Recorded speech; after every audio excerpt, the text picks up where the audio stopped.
اللهم صل على سيدنا محمد وعلى آل سيدنا محمد وأصحاب سيدنا مولانا محمد وبارك وسلم صلی علیہ۔ اللہ تبارک و تعالیٰ کا لاکھ لاکھ کرم اور اسی کی توفیق سے اللہ تبارک و تعالیٰ نے ہمیں رمضان المبارک کا پہلا رحمتوں والا عشرہ اور دوسرا عشرہ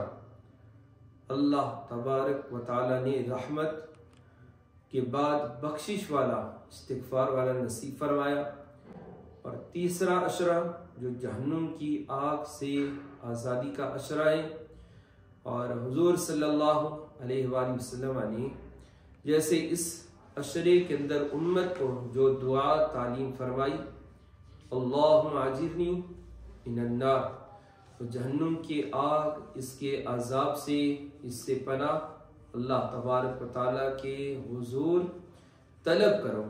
تو جہاں اللہ تبارک و تعالیٰ اس ماہ مبارکہ میں جہنم کے دروازوں کو بند کر دیتے، تو دعا یہ کریں کہ اللہ تبارک و تعالیٰ دائمی طور پر جہنم کی آگ سے آزادی کا پروانہ اللہ تبارک و تعالیٰ اس ماہ مبارکہ کے اختتام پر ہمارے لیے مکتوب فرماتے۔ قرآن مجید کے اندر اللہ تبارک و تعالیٰ ارشاد فرماتے ہیں، ایمان والو بچاؤ، قوا انفسکم وعلیکم، اپنے آپ کو، اپنے اہل و عیال کو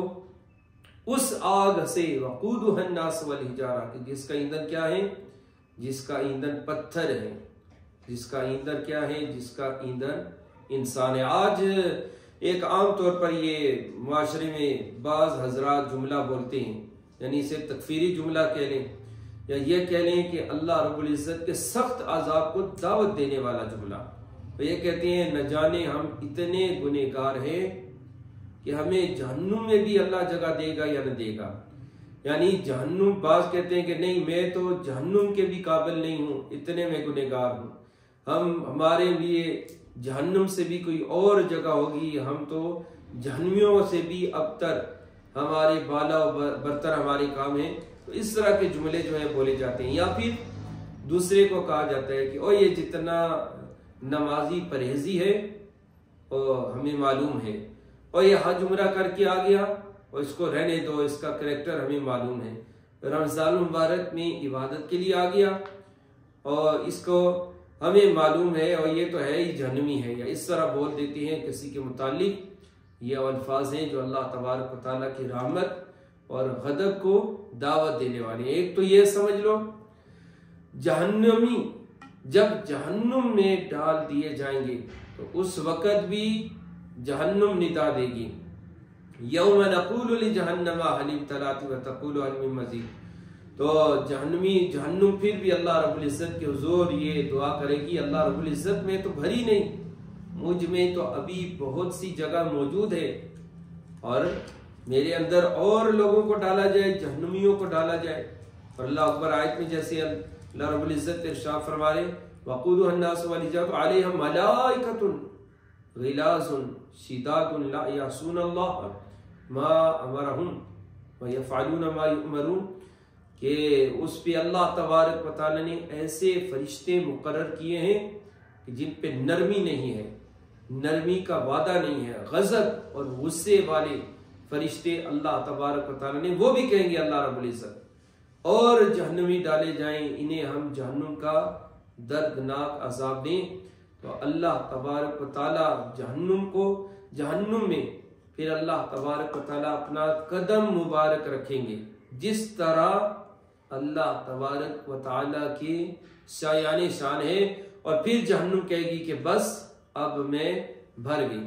تو اللہ رب العزت نے یہ تعلیم فرمائی ہے، اپنے آپ کو، اپنے اہل کو بچاؤ۔ امام بخاری نے روایت نقل کیا، کلکم راع وکلکم مسئول عن رعیتہ، تم میں سے ہر کوئی جس کے جو بھی ماتحت ہے اس کے متعلق اس کا سوال کیا جائے گا، یہ ذمہ داری ہے آپ کی۔ آج آپ نے اپنے اہل و عیال کو، اولاد کو دین سے دور کر دیا، نمازوں سے دور کر دیا، قرآن مجید کی تلاوت سے دور کر دیا، نماز تراویح سے دور کر دیا، پھر انہیں کیسے پتہ چلے گا کہ والدین کا ادب کیا ہے، والدین کا احترام کیا ہے، ہم نے شریعت کے اوپر کیسے چلنا ہے۔ تو اس لیے اگر کوئی شخص ہے، اس سے اس کی اولاد کے متعلق سوال ہوگا، شخص ہے اس کے زیر تحت اس کی بیوی کے متعلق ہوگا، یہاں تک کہ بیوی سے بھی اس کے خامند اور اولاد کے متعلق سوال ہوگا، کوئی مالک ہے اس سے اس کے خادم کے متعلق سوال ہوگا، کوئی سربراہ مملکت ہے تو اس سے اس کی رعایا کے بارے کے اندر لوگوں کے بارے میں اس سے سوال ہوگا کہ تو نے کتنا ان کو دین کے اوپر عمل کروایا۔ تو الغرض یہ معاملہ بڑا سنگینی والا ہے کہ جس کے جو بھی ماتحت آتا ہے، استاد ہے اس کے ماتحت شاگرد ہیں، ان کی ادب کرے، ان کی اصلاح کرے، اور ہر کوئی دوسرے کو اپنے آپ کو بھی جہنم کی آگ سے بچائے اور دوسرے کو بھی جہنم کی آگ سے بچانے کی کوشش کرے۔ اسی لیے اللہ تبارک یہ عشرہ آخری جو ہے وہ جہنم کی آگ سے آزادی کا ہے، تو جب جہنم کا عذاب بھی اگر ذہن کے اندر ہو تو پھر زیادہ اللہ رب العزت سے دعا ہوتی ہے، اس کا خوف زیادہ ہوتا ہے۔ اللہ تبارک و تعالی نے جب جہنم کو پیدا کیا تو 1000 برس اللہ تبارک و تعالی نے جہنم کو دھوکا، جہنم کو تپایا، یہاں تک کہ کیا ہوئی، جہنم وہ سرخ ہو گئی۔ پھر اللہ تبارک و تعالی نے پھر 1000 برس جہنم کو تپایا، جوش دیا، یہاں تک کہ جہنم کی آگ سفید ہو گئی۔ پھر 1000 برس اللہ تبارک و تعالی نے اس آگ کو اور بھڑکایا اور تپایا، یہاں تک کہ جہنم کی آگ سیاہ ہو گئی، اور حضور علیہ السلام نے ارشاد فرمایا کہ وہ ایک سیاہ ٹھکانہ ہے، وہ اندھیری کا ٹھکانہ ہے، اندھیرا ہے، اس لیے اپنے آپ کو جہنم کی آگ سے بچاؤ۔ دنیا میں اللہ تبارک و تعالی نے جو آگ بھیجی ہے ہماری منفیت کے لیے، جس سے ہم کھانا پکاتے ہیں، جس سے اوزار بنتے ہیں، جو مشینری میں استعمال ہوتی ہے، مختلف قسم کی فیکٹریوں میں استعمال ہوتی ہے، اور اس سے ہم تاپتے بھی ہیں، تو طرح طرح کے فیوز و برکات جو اس کے اندر رکھے ہیں۔ دنیاوی آگ جہنم کی آگ 70 گنا دنیاوی آگ سے زیادہ شدید ہے، زیادہ حرارت والی ہے، زیادہ تپش والی ہے، اور زیادہ جلانے والی ہے۔ اس لیے اس آگ، اس جہنم کی آگ کے دروازے جو اللہ نے اپنا رحم فرماتے ہوئے بند کیے ہیں، اس سے بہتر موقع اور کوئی نہیں کہ اس اشرے میں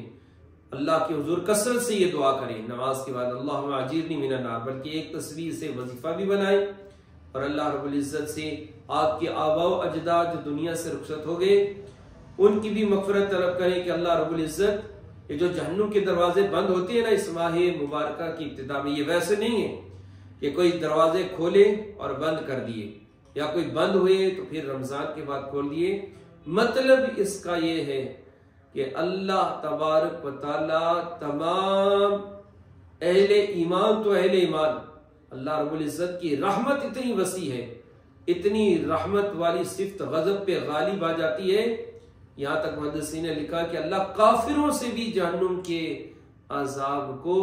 اس ماہ مبارکہ کی برکتوں کے طفیل اٹھا لیتے ہیں، اور تمام اہل ایمان کی مغفرت اور بخشش کر دی جاتی ہے اگرچہ وہ گنہگار ہوں۔ تو دعا کریں ہمارے آباء و اجداد پر بھی دائمی طور پر یہ دروازے بند ہو جائیں،